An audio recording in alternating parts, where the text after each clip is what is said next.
There was a time when baseball was focused solely on traditions, and anyone who deviated from the roots of the game was ostracized and casted out. However, nowadays the folks who dictate the game have turned away from these traditions and focus on statistics that don't even sound like English, such as sabermetrics, exit velos, and WAR. All great teams of the past 2 decades have based their whole franchises solely on the advanced statistics, all except for one. The Kansas City Royals of 2014 and 15 were the lone exception to analytic gurus, and instead of following the pack, they based their success on baseball's roots, such as stellar defense, pitching deep in the games, and clutch base running. A dinosaur in terms of philosophy, the Royals of this time period are the greatest baseball team of the last 20 years because of their uniqueness in creating a dynasty and becoming the villain to the game's changing ways. In the past, baseball games were headlined by premier base runners such as Rickey Henderson and Lou Brock, who would scorch defenses by stealing bags and creating havoc on the diamond. Current times, however, fail to provide any iconic bag stealers, as it's become a dying art within the game, as everyone is now fixated on hitting home runs and hitting the ball hard. Since the early 2000s, there's only been one team in the league that has led the league in steals and made it to the World Series that same year, nonetheless win it all, which of course is the Kansas City Royals. The Kansas City Royals of 2014 and 15 loved stealing bags so much that opposing teams would throw the ball way high and outside the strike zone just to have a chance to throw out the runners. The speedsters of Lorenzo Cain, Gerard Dyson, and Terrence Gore just kept running and running around the bases, begging for an opposing team to can them. In the 2014 wild-card game against the Oakland Athletics, the Kansas City Royals set a postseason record of stealing 7 bags in one game. That's when they adopted the motto of "That's what speed do," and they even pretend to rev up a motorcycle like this because that's what speed do. To this day, Kansas City still holds the record with 14 stolen bags in one postseason, and they are the only team in MLB history to lead the league in steals and hit the least home runs in the league while winning the World Series. The second aspect of the game that the world champion Royals set price to that everyone else tends to neglect was the bullpen. The bullpen, for those that do not know, is the pitchers that come in towards the end of the game to try to maintain the lead and shut down any sort of comeback that opposing teams try to put together. Usually teams would try to throw a really good starting pitcher out there and expect him to last until the 8th or 9th inning to win the game. However, Kansas City was known for only having their starting pitcher go a mere 5 or 6 innings and turning what today called the three-headed monster. The first member of the three-headed monster was Kelvin Herrera, and what made him so great was the heat he had on his fastball, which often radared at over 100 miles per hour.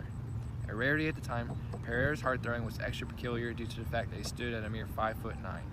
What was even more special was his 1.41 earned run average in 2014-15's postseason, a franchise record. The second member of the monster was Wade Davis. He usually pitched second out of the pen and was notorious for pitching the final out of the 2015 World Series. Davis also shut down opposing batters, sporting a sub-2 earned run average for both 2014 and 15. The final member of the three-headed monster was Greg Holland, aka the closer. Holland's job is more commonly known amongst the rest of the league, as many great closers still dominate the game to this day. However, almost none were as effective as Greg Holland during Kansas City's championship years, where he led the league in save 3 times and scored an earned run average below a 1 at times, meaning he was giving up less than 1 run for every 9 innings. Between these 3 pitchers, the thought of even scoring a run late in the game against KC seemed nearly impossible for opposing teams, and that became evident from the stats. The three-headed monster is the only trio in MLB history to ever have a sub 1.5 earned run average, and whenever all 3 pitched in 2014-15, the team won 65 games and lost 0. The final aspect of the game that the championship Royals focused on that most teams would look past was defense. Most would say that the captain of the defense in baseball is the catcher, and goodness did the boys in blue have a captain behind the plate. Salvador Perez out of Venezuela is feared by the rest of the league and considered one of the prime catchers of the past decade. Gold Gloves are an award given out to the best defensive players at each position in baseball every year, and over the last 10 years, Salvia has won 7 of the last 10 Gold Gloves. So while the Royals were stealing bases left and right, as previously mentioned, Salvia was making sure the same was not happening against them. Not only was the KC defense locked down behind the plate, but the infield was stacked with stellar gloves to go along with it. At the hot corner, Mike Moustakas put together a whole highlight reel of unbelievable diving stops and grabs at third base, and was ranked amongst the top in fielding percentage at his position every year. Across from Moose was Eric Hosmer at first base, a Cali boy who is well known for his miraculous scoops and digs. It seemed as if any bad throws towards him was well within his reach, as time and time again he proved that true.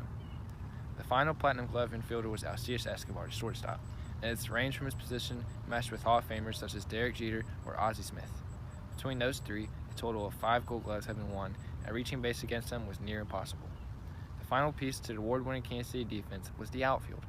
Headlined by Lorenzo Cain, Alex Gordon, and Gerard Dyson, all three ranked top 4 in the majors in every defensive metric known. In between them, a total of 10 Gold Gloves awards have been won. Of course, the team had to be premier in the outfield spot, as Kauffman Stadium, home to KC, is known for having the largest outfield in the majors in terms of surface area.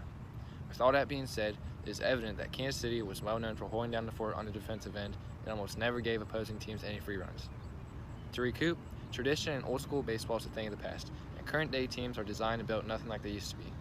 However, the two-time pennant-winning Kansas City Royals of 14 and 15 turned the other cheek to new age baseball and embraced a new philosophy of the past.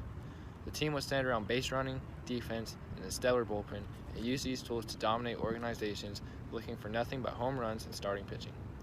With all that being said, this Royals team is the best dynasty of the last 2 decades for embarking on their own path to success and winning a championship like no other. The best part of it all is that they were able to beat the cheating Houston Astros because they were so